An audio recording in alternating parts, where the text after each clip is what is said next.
Hi hello नमस्कार. आजच्या व्हिडिओमध्ये मी रेश्मा तुमचं खूप खूप मनापासून स्वागत करते. तर आजच्या व्हिडिओमध्ये आज आपण बिना भाजण्याची झटपट अशी खमंग थालीपीठ किंवा धपाटे बनवणार आहोत. हे धपाटे किंवा थालीपीठ घरच्या साहित्यामध्ये अगदी खूप छान चविष्ट हे धपाटे बनवून तयार होतात. चला तर रेसिपीला सुरुवात करूया. तर इथे मी धपाटे बनवण्यासाठी 1 वाटी गव्हाचं पीठ घेतलं आहे. जर तुम्हाला जास्त मऊ हवं असेल तर तुम्ही गव्हाचं प्रमाण थोडंसं वाढवू शकता, म्हणजे अर्धी वाटी वाढवू शकता. आता त्याच वाटीने मी इथं बाजरीचं पीठ घेतलं आहे, म्हणजेच 1 वाटी बाजरीचं पीठ घेतलं आहे. 1 वाटी गव्हाचं पीठ, 1 वाटी बाजरीचं पीठ आणि 1 वाटी आपल्याला ज्वारीचं पीठ घ्यायचं आहे. आणि त्याच वाटीने आपल्याला अर्धी वाटी बेसन पीठ घ्यायचं आहे.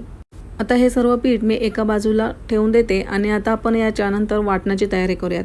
वाटणामध्ये मी इथं भरपूर अशी कोथिंबीर घेतली आहे, सोबतच 7 ते 8 लसणाच्या पाकळ्या घेतल्या आहेत आणि 1 टेबलस्पून जिरं घेतलं आहे. आता आपण यामध्ये पाणी घालून याला छान बारीक पेस्ट करून घेणार आहोत. जर तुम्हाला यामध्ये हिरव्या मिरच्या घालायच्या असतील तर तुम्ही घालू शकता. या ठिकाणी मी लाल तिखट घालणार आहे, यासाठी मी इथं मिरची घातली नाही. वाटण वाटल्यानंतर आपल्याला पिठामध्ये 1 मीडियम आकाराचा कांदा बारीक चिरलेला घालून घ्यायचा आहे. भरपूर अशी बारीक चिरलेली कोथिंबीर घ्यायची आहे. कोथिंबीरीची क्वांटिटी तुम्ही केवढीही घेऊ शकता. आता त्यासोबतच आपण वाटलेलं वाटण जे होतं ते यामध्ये घालून घेतलं आहे. सोबतच 2 ते 3 टेबलस्पून आपल्याला यामध्ये सफेद तीळ घालून घ्यायचे आहे. तिळामुळे छान आपल्या थालीपीठाला खमंगपणा येतो. यानंतर 1 चमचा ओवा घालून घ्यायचा आहे. सोबतच यामध्ये मी नुसती मिरचीची पावडर घालून घेते आणि यामध्ये आपल्याला चवीपुरतं मीठ घालून घ्यायचं आहे. आता तुम्हाला जर यामध्ये हळद घालायची असेल तर तुम्ही चिमूटभर हळदही घालून घेऊ शकता. यानंतर मी मिक्सरच्या भांड्यामध्ये थोडंसं पाणी घेऊन यामध्ये घालून घेतलं. आता हे सर्व जिन्नस एकत्र करून आपल्याला थोडं थोडं पाणी घालून याला मळून घ्यायचं आहे. हे पीठ मी आपली चपातीची कणिक कशी भिजवली जाते त्याप्रकारे पीठ हे मी भिजवून घेणार आहे.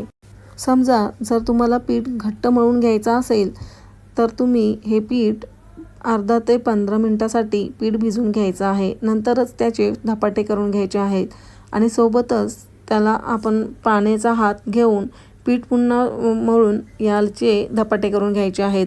तर या ठिकाणी मी एकदम मऊसर असं आपण कणिक कशी असते तसं मळून झालेलं आहे. आता तर लगेचच आपण आता याचे धपाटे बनवून घेऊयात. धपाटे बनवण्यासाठी मी इथं एका टोपामध्ये पाणी घेतलं आहे.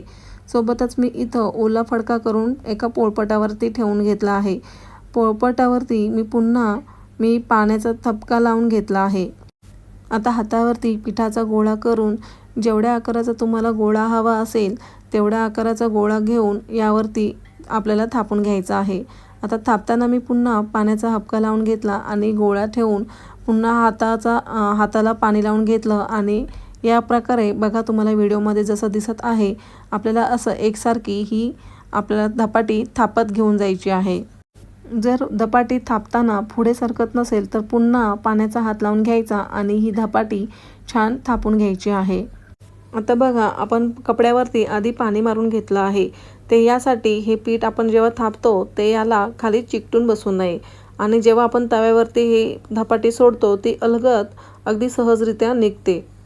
ही धपाटी थापताना आपल्याला जास्ती जाड आणि जास्ती पातळ अशी करायची नाही. हे थालीपीठ थापताना आपल्याला जास्त पातळ याचा लेअर किंवा आपल्याला जास्त जाड असा ठेवायचा नाही. तर बघा इथं आता आपली धपाटी छान थापून झाली आहे. आता यामध्ये आपल्याला होल पाडून घ्यायचे आहेत. आता हे होल का करायचं आहे, कारण जेव्हा थालीपीठ आपण तव्यावरती टाकतो ना तेव्हा त्या होलमधून आपल्याला तेल सोडायचं असतं, म्हणून आपल्याला असे होल करून घ्यायचे आहेत. आता ही धपाटी आपण भाजून घेऊयात. इथे आता तवा छान गरम झालेला आहे. आता मी यामध्ये थोडंसं आपल्याला उलटण्यानेच यामध्ये या प्रकारे तेल सोडून घेते आहे. ते यासाठी कारण की आपण पहिलंच जो आपण धपाटी घालणार तर ती तव्याला चिकटू नये म्हणून आपल्याला या प्रकारे तेल घालून घ्यायचं आहे. आता बघा मी कपडा अलगद उचलून घेतला आहे आणि आता आपल्याला कपडा असा तव्यावरती लावून घ्यायचा आणि नंतर आपल्याला पूर्ण धपाटी या प्रकारे टाकून घ्यायची आहे तव्यावरती. आणि या प्रकारे बघा लगेचच कपडा आपला वेगळा झालेला आहे धपाटीपासून. तर आता पुन्हा आपण जेव्हा धपाटी बनवतो तेव्हा पुन्हा हे फडकं पाण्यामध्ये धुवून घ्यायचं आणि पुन्हा पाण्याचा हबका मारून घेऊन पुन्हा त्यावरती गोळा ठेवून थापून घ्यायचा आहे। थोड्या वेळानंतर इथं मी तेल घालून घेतले। जर तुम्हाला हवं असेल तर तुम्ही तूपही घालून घेऊ शकता। हे थालीपीठ भाजताना आपल्याला गॅसची फ्लेम मध्यम आचेवरती करून हे थालीपीठ भाजून घ्यायचं आहे। ही धपाटी पलटायच्या आधी आपल्याला सर्व बाजू मोकळ्या करून घ्यायच्या आणि नंतर आपल्याला याला पलटी करून घ्यायचं आहे।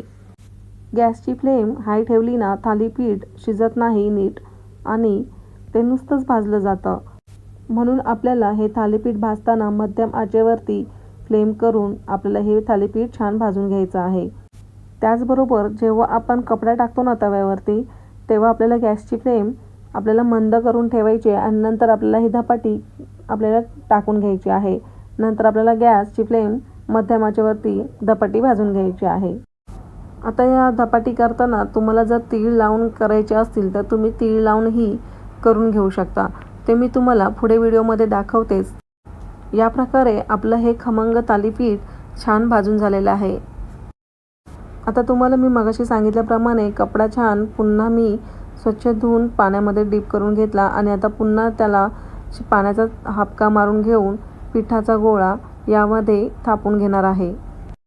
आधीची धपाटी आपण जशी थापून घेतली होती त्याच प्रकारे पण आपल्याला ही धपाटी पूर्ण थापून घ्यायची आहे।